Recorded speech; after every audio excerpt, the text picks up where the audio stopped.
Estou trazendo uma palavra aos irmãos sobre a responsabilidade do cristão com o meio ambiente. Já há muito tempo se fala de meio ambiente, né? Vai ter a reunião lá em Belém da COP30 do climática, né? Uns a favor, outros contra, mas isso não importa. O que importa é que temos que cuidar, né? Daquilo que Deus colocou para nós, daquilo que Deus criou. E a palavra de Deus nos ensina que nós devemos ser administradores. Adão foi colocado como um administrador para cuidar de todas as coisas. E o subtítulo então é esse: a esperança para toda a criação. A esperança para toda a criação. Porque pela palavra de Deus nós sabemos que haverá, não é, uma restauração. Novo céu, nova terra, não é questão aí, não é se é aqui, se é lá, não sei onde é, mas tudo vai se fazer novo. Tudo não vai ser como era antes, não é, depois do pecado. Romanos 8, 19 a 25. O subtítulo da palavra de Deus é a glória futura. Mas vamos ver aqui na NVI o texto que nós estamos aqui colocando. 18.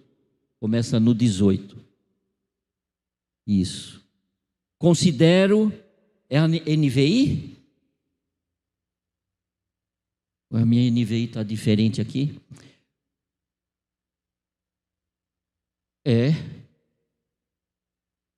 Considero, pois, que os sofrimentos do tempo presente não podem ser comparados com a glória que em nós será revelada. A natureza, 19, a natureza aguarda com grande expectativa que os filhos de Deus sejam revelados, pois a criação foi submetida à inutilidade, em outras versões, à virtude, não pela sua própria escolha, mas por causa da vontade daquele que a sujeitou, na esperança de que a própria criação será liberta da escravidão que conduz à decadência, para receber a mesma gloriosa liberdade dos filhos de Deus. Pois sabemos que toda a criação geme em conjunto como se sofresse dores de parto até agora. Para o meu pescoço não ficar ruim, eu vou virar para esse lado. Agora, não somente isso, mas nós mesmos, que temos os primeiros frutos do Espírito, gememos interiormente, esperando ansiosamente a adoção como filhos, a redenção do nosso corpo. Os irmãos podem ler, por favor?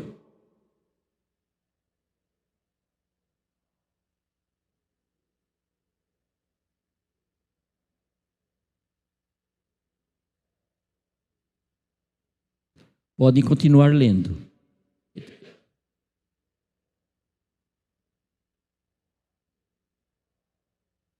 Amém. Até o 25.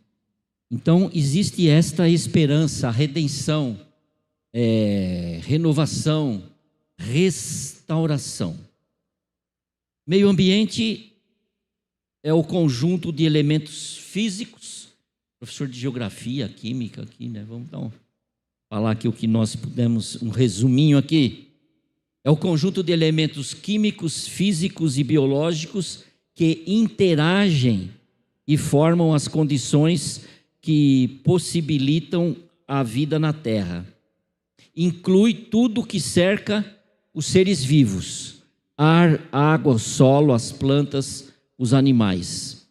Os elementos naturais que existem independente da ação humana, tudo aquilo que foi criado, que é o ar, a atmosfera, a hidrosfera, água, a litosfera, a terra, e a biosfera, os seres vivos. Então vocês já aprenderam aí, né? Tudo sobre esfera. Em Gênesis 1:31 nós lemos que Deus viu tudo o que havia feito e tudo ficou muito bom. Passaram-se a tarde e a manhã. Esse foi o dia sexto. E antes dele falar que estava tudo bom, ele dá toda a orientação ao homem. Toda a orientação que ele devia fazer. Deus os abençoou e lhes disse: sejam férteis, encham, subjuguem a terra, dominem sobre os peixes do mar, sobre os céus, sobre as aves, sobre todos os animais e tudo que se move. Eu lhes dou todas as plantas que nascem, produzem sementes, as árvores que dão frutos, que servirão de alimentos, todos os vegetais, tudo que tem fôlego, todos os grandes animais. E assim foi. Então, tudo foi bom, inclusive essa orientação para Adão, para cuidar de todas as coisas, de todos os seres vivos.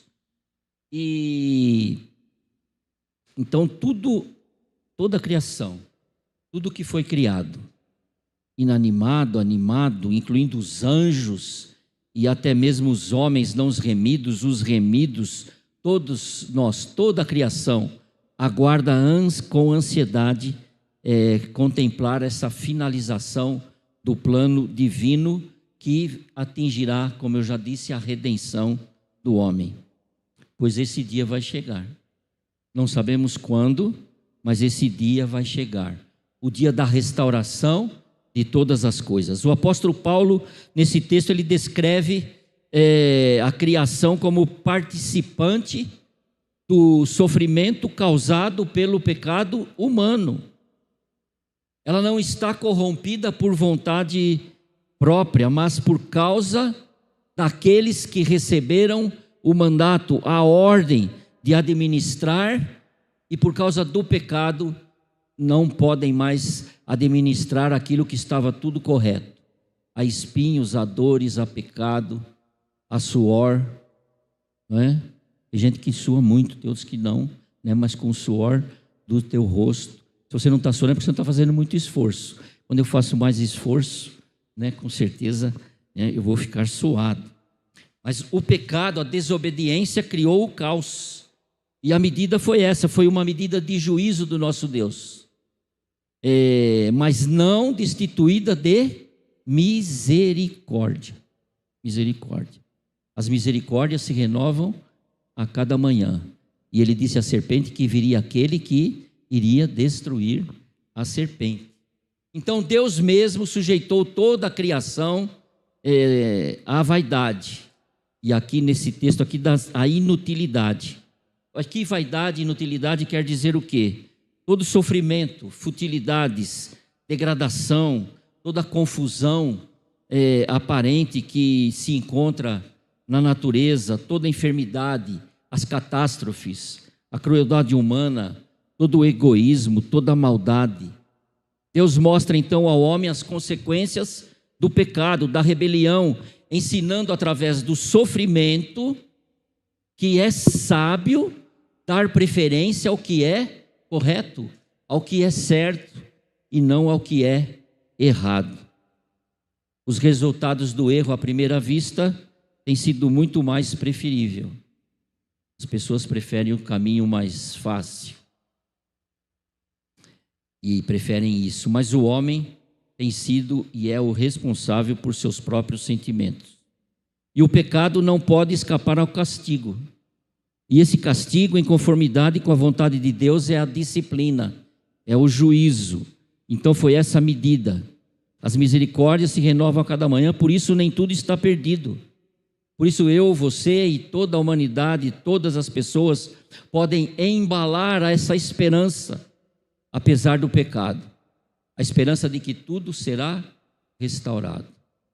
E em Jesus Cristo as nossas vidas foram restauradas. Amém? Aqueles que têm Jesus como Senhor e Salvador da sua vida, têm a sua vida restaurada. A sua mente foi renovada. A sua mente agora tem que estar ligada à mente de Cristo. O Espírito Santo dirige as nossas vidas. Os planos de Deus nós entendemos e devemos nos aliar aos planos de Deus e somos os administradores do plano de Deus para a nossa vida, para os nossos amigos, para todas as pessoas e em todas as áreas, inclusive com tudo que está feito aí por Deus. A própria criação há de ser liberta do cativeiro da corrupção, pois nessa esperança fomos salvos. Essa esperança que se vê não é esperança.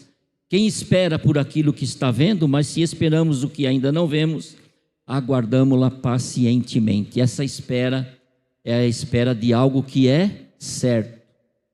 E tem pessoas que ficam esperando aquilo que não é certo, né? Até um emprego ou qualquer coisa, os jovens esperando a noiva, né?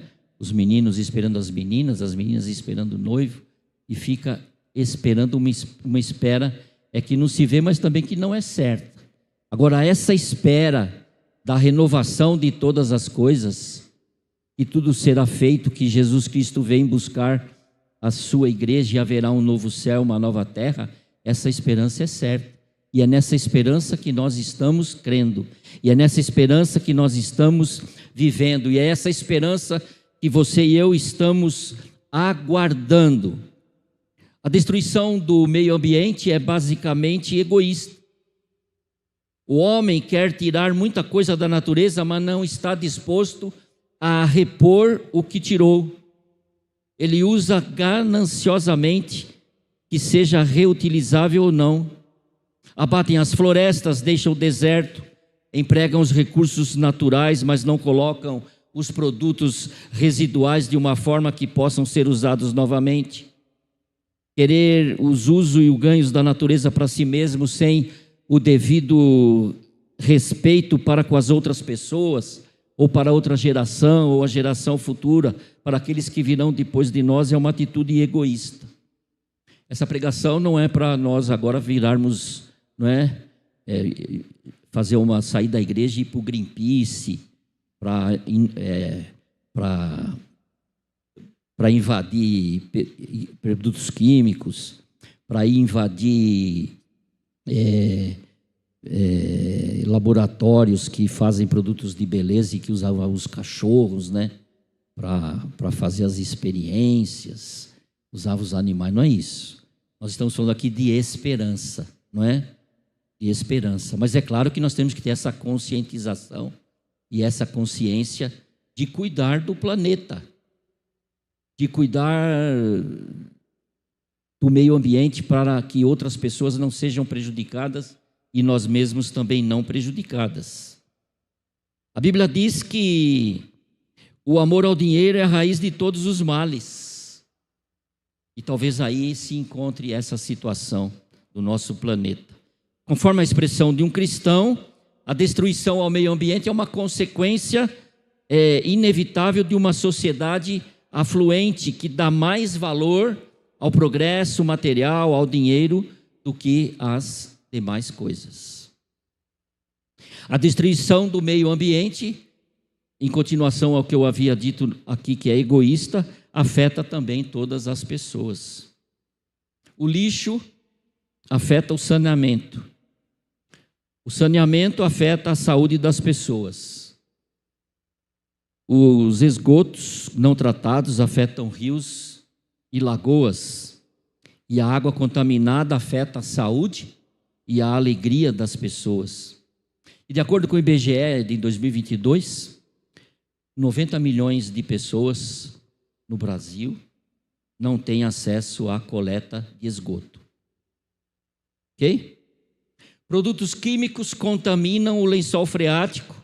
Os agrotóxicos causam efeitos negativos na saúde humana. O ar ruim é respirado por pessoas boas e com saúde, que com o tempo tornam-se menos completos. Mais tempo doente, menos tempo trabalhando, menos tempo fazendo aquilo que é útil. O mundo físico foi feito para o homem, mas não deve ser abusado pelo homem, porque existem pessoas que ainda vão usá-lo. O mundo seria um bom lugar para se viver se cada um deixasse pelo menos tão limpo e usável como o encontrou. Destruir o meio ambiente é errado, à medida que afeta outras pessoas. Destruir o meio ambiente não é um pecado contra a criação como tal. É um mal praticado contra as pessoas e contra Deus. Várias citações na Bíblia falam que nós pecamos contra Deus, que criou todas as coisas, uma revelação de si mesmo. O que acabei de dizer se aplica ao meio ambiente geral e na nossa casa, né? Será que nós estamos tratando bem a nossa casa, as nossas coisas? Acúmulo de coisas vencidas, talvez pela ganância, ou sei lá, você compra, acha que vai ser bom, não é? Você experimenta e não joga fora, você deixa lá, né? Fecha o saquinho, coloca o pregador e fica lá, né? Guardado, né? Como é bom ter um pregador, né? De roupas, né? Guardamos estas coisas.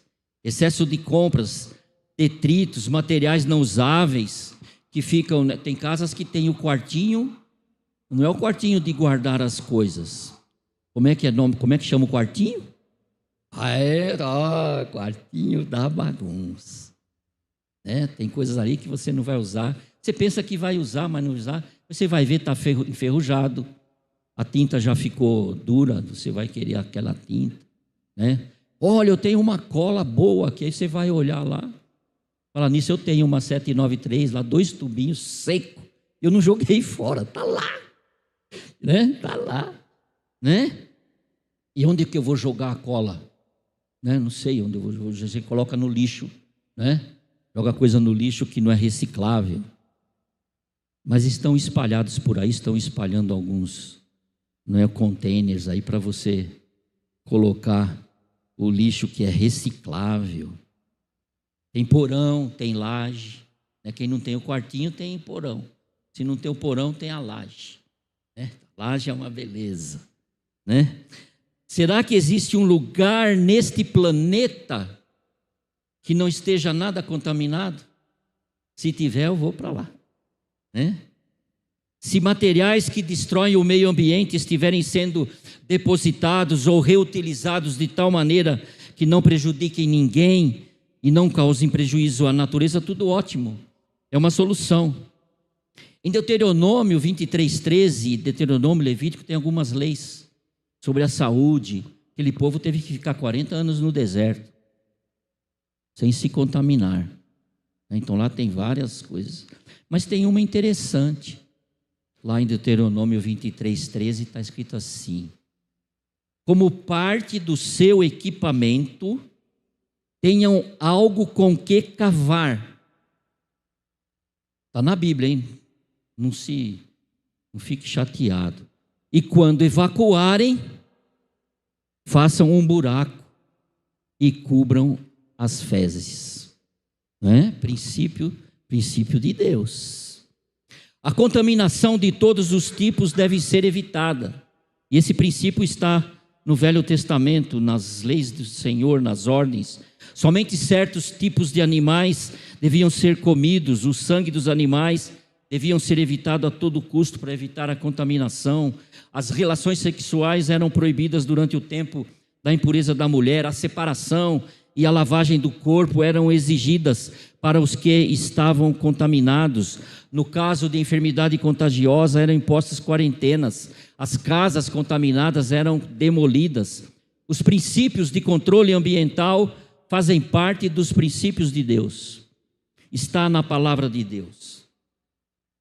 Em terceiro lugar, a destruição do meio ambiente viola, sim, então, as leis de Deus. Deus estabeleceu as diretrizes do relacionamento, para o relacionamento entre as coisas criadas e as pessoas, como deviam ser tratadas.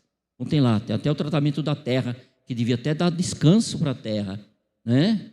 Não ficar colocando adubo, agrotóxico e vai usando a terra. Não, descansa essa terra aqui agora, planta do outro lado.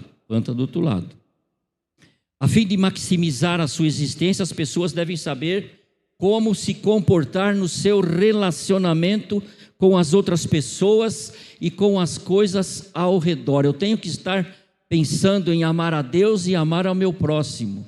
Alguma atitude que possa prejudicar o meu próximo, contaminando ou jogando lixo na casa dele, né? Ou você está andando, né, comeu uma bala, alguma coisa, você joga, né? Tem gente que joga no muro, né? Não sabe se é uma casa, o que é, né? E está cheio de lixeira, né? Mas você não coloca na lixeira.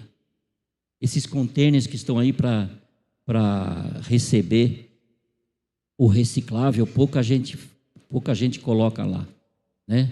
E eu estou incluído ainda não consegui chegar no lugar se eu posso parar o carro, né? Onde estão esses contêineres aí nas esquinas e descarregar aquilo que eu preciso. Então, quando isso não acontece, o resultado é o mal, não é coisa boa. O mal é um desarranjo do mundo de Deus. As coisas não são más como tais. As coisas em si mesmo são neutras. Tudo que Deus criou foi bom e muito bom. Toda a natureza, todo ser criado reflete a glória de Deus. Salmos diz assim: os céus declaram a glória de Deus e o firmamento proclama a obra de suas mãos. O 24 diz assim: do Senhor é a terra, a sua plenitude e tudo que nele vive e existe. Em Romanos 1, 20 e 21 diz assim: pois desde a criação do mundo, os atributos invisíveis de Deus, seu eterno poder, sua natureza divina têm sido vistos claramente, sendo compreendidos por meio das coisas criadas, de forma que tais homens são indesculpáveis, porque, tendo conhecido a Deus, não o glorificam. Quando algo bom é usado fora do controle, fora da medida, fora do padrão, em uma outra coisa boa, há um desequilíbrio, há um mau relacionamento. Então devemos estar pensando sobre isso. Medicamento, a própria música, alguns dizem, né? A própria bebida, o vinho, né? O álcool, né? Talvez tenha a medida certa. Não estou aqui falando para você beber na medida certa, né? Mas o álcool é bom, o homem é bom, mas se passa da dose certa, vai fazer mal para o homem que é bom, e o homem que era bom ficou ruim, ficou torto, ficou tropeçando. E com todas as coisas também, não só com o álcool. O mal, então, é o resultado quando as pessoas e as coisas não se relacionam como Deus planejou, como Deus pretendeu. Por isso devemos ter autocontrole, moderação, por isso devemos ter equilíbrio. Tudo é lícito, mas nem tudo convém. Isso podemos chamar até de um crescimento, um desenvolvimento sustentável, né? Os crentes, né, têm esse padrão de santificação, né? Então, nesse relacionamento com as coisas criadas, nós devemos saber dessa sustentabilidade. O valor das pessoas que são finitas, que vão morrer, é baseado num Deus infinito, na pessoa de Deus. Então, Deus planejou que você e eu vivamos eternamente com Ele. Ele mandou Jesus para resgatar, para restaurar, para que lá na frente tudo fosse restaurado. Quando o homem destrói o meio ambiente, está violando uma lei que Deus ordenou para ajudar as pessoas. Destruir o meio ambiente é um delito contra Deus, porque foi Ele quem instituiu a lei da pureza para o bem das pessoas. Quando as pessoas transgridem qualquer lei decretada por Deus, estão realizando um ato pessoal, porque é um ato que, em última análise, é uma ofensa à pessoa de Deus. Todos os pecados são contra Deus. A destruição do meio ambiente é um dos maiores pecados públicos, porque se for permitida sua continuação, fará com que seja impossível para as pessoas viverem neste planeta. Tem gente que não acredita nisso, né? Não acredita. Então, a gente falava muito em poluição, né? Agora é mal ao meio ambiente. Antes era só a poluição, né? Não podia pôr cartaz, né? Para cartaz grande aqui não pode pôr, né? A igreja tinha aqui um cartaz enorme lá no meio da rua, é proibido, né? Lei da ficha, não é na ficha limpa, né? É lei da fachada limpa, né? E outras providências que o poder público faz. Mas vamos aqui para as lições finais que podemos aprender para não perder a esperança da redenção. A criação sofre com o pecado humano. Sabemos que a natureza geme até agora com dores de parto, e não só isso, nós mesmos temos os primeiros frutos e que já fomos libertos do pecado, gememos interiormente, esperando esta redenção. Então a desarmonia entre a humanidade e Deus se reflete na relação com o ambiente. Exploração egoísta, poluição, destruição de ecossistemas, a criação geme e suporta angústia por isso. Qual a aplicação ecológica? Ou, ecológica? Devemos reconhecer o impacto destrutivo das nossas ações e mudar o comportamento. Nós estamos esperando essa redenção, esta restauração. E agora, ao lado de Deus, com Jesus Cristo e o Espírito Santo, vou repetir, devemos reconhecer o impacto destrutivo de nossas ações e mudar o comportamento. Outra lição: a criação depende da redenção humana. Paulo afirma que a criação aguarda a manifestação dos filhos de Deus. Quando a vida dos cristãos realmente expressa a nova realidade em Cristo, um sinal de restauração se torna visível no mundo físico. Essa manifestação dos filhos de Deus é a liberdade que nós temos em Cristo Jesus. E qual a aplicação ecológica? Devemos ser exemplos de cuidado e não agentes de destruição. Jesus valoriza a vida, a Bíblia valoriza a vida, nós valorizamos a vida, Então devemos ser exemplos de cuidado e não agentes de destruição. Terceira lição, esperança. Nós temos uma esperança da redenção futura. Isso vai acontecer. Então, qual a aplicação que podemos ter para as nossas vidas? Enquanto eu e você aguardamos a redenção do nosso corpo, nós temos um papel de antecipar o reino de Deus com práticas que reflitam a justiça e o cuidado de tudo que existe. Tudo vai ser restaurado. Então, enquanto aguardamos, vamos ter cuidado e cuidar de tudo que Ele criou. E é claro, a última lição é que a criação será libertada da corrupção. Está tudo corrompido. Então, o que acontece?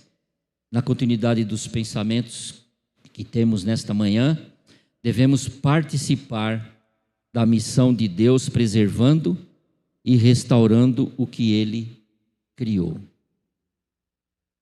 Podemos dizer então que não sei se existe esse termo, ecoteologia, Talvez, sei lá, não li nada a respeito, não fiz pesquisa, Não sei se tem alguma tese de doutorado, de mestrado sobre o meio ambiente e a teologia. Então, a ecoteologia cristã entende que cuidar do meio ambiente não é uma agenda externa ao Evangelho, às boas novas, aos mandamentos de Cristo, mas faz parte da vocação espiritual da igreja. Somos chamados a exercer aquilo que eu já disse aqui, a mordomia, uma administração amorosa do mundo que pertence exclusivamente a Deus. Mordomia não se refere somente a trazer o dinheiro, ou devolver o dinheiro a Deus. É a mordomia de todas as coisas. Cuidar de todas as coisas que Deus coloca em nossas mãos. Romanos 8, de 19 a 25, revela que a redenção de Cristo envolve toda a criação, não apenas os seres humanos. Assim, o cuidado ambiental é invadir a indústria química, não é? É denunciar o vizinho que joga o lixo onde não devia jogar. Ou eu moro numa rua que tivemos que pôr uma plaquinha, né? Traga o saquinho plástico para colocar o cocô do seu cachorro, né? Então, o brasileiro, acho que as pessoas são mal educadas mesmo, né? Nessa questão aqui. Mas o cuidado que devemos ter, amados irmãos, é obedecer a Deus. É lembrar e anunciar que o reino virá. O reino virá. E testemunhar de que estamos sendo transformados à imagem de Cristo. Então, enquanto esperamos a renovação final, a restauração de todas as coisas, nós não podemos cruzar os braços. Ao contrário, nós devemos nos engajar na preservação da vida. Engajar-nos na preservação da vida. Por quê? Porque há esperança para toda a criação. Amém? Amém. Vamos ver no que eu vou mudar meu comportamento. Aquela cola lá, onde é que eu vou jogar? Né? Muito bem, irmãos, vamos ficar em pé.